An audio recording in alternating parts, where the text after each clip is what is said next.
No, so my take this time was gonna be about the Jagged Edge 112 battle. And some of these verses are just kind of corny or they're just kind of different. And I guess these groups, um,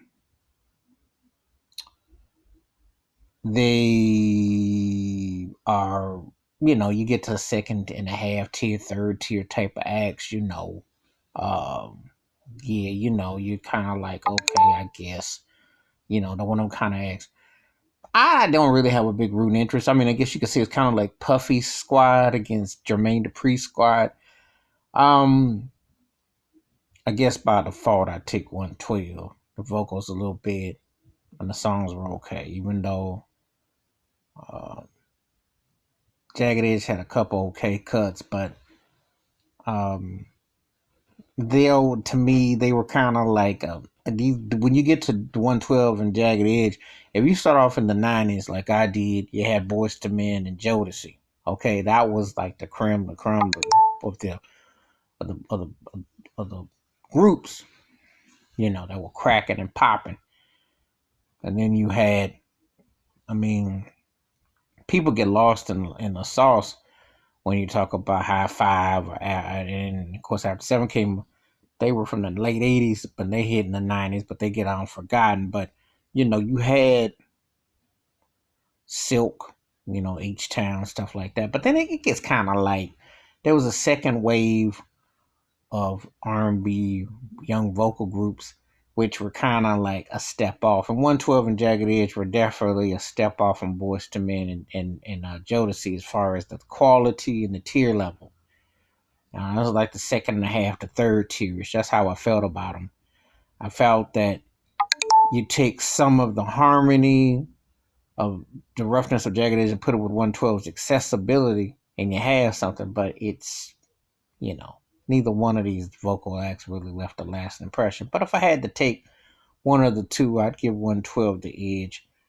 Um, Got a couple more cuts that I like, and they had a little bit of a run. But I like to see real verses. I've still said we haven't really had a lot of great battles yet. I tell anybody to have real great battles, you have to just strictly stick on the music and pick artists that have a catalog and that you can debate and take personal opinions and the differences aside and just stick on the music. That's how you get real good debates. But a lot of some of these verses ain't even worth. They're not that memorable. The 112 and Jagged Edge, it's okay.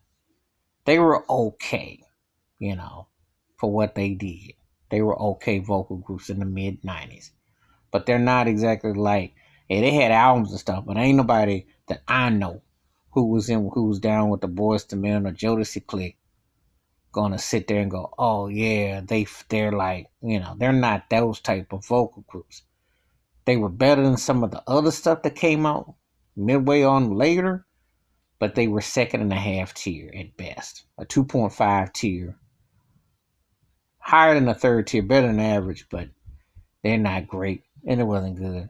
But it served its purpose for hooks for either for Jermaine Dupri or for Puffy, respectively. So that's my thoughts and takes about the 112 Jagged Edge versus. It was okay. I'm looking for a real battle, and I still haven't really seen the Teddy Riley Bayface came kind of close, but we still ain't had that ultimate. And you got two living guys out of Smokey Robinson and Lionel Richie that just on their catalogs, either with groups or solo or for others, would be a gangster. But they don't hear me though. They sleep on big time legends, don't give them their flowers when they're alive. I know what would make a great verses. I know of quite a few, and we ain't even gotten close to them yet. And they settle for these peanuts. Anyway, hit that like, subscribe, and the bell ring the new video. Wash your hands, keep your mind clear, watch out for another. And let's step the versus game up, shall we? Let's get real battles. Now.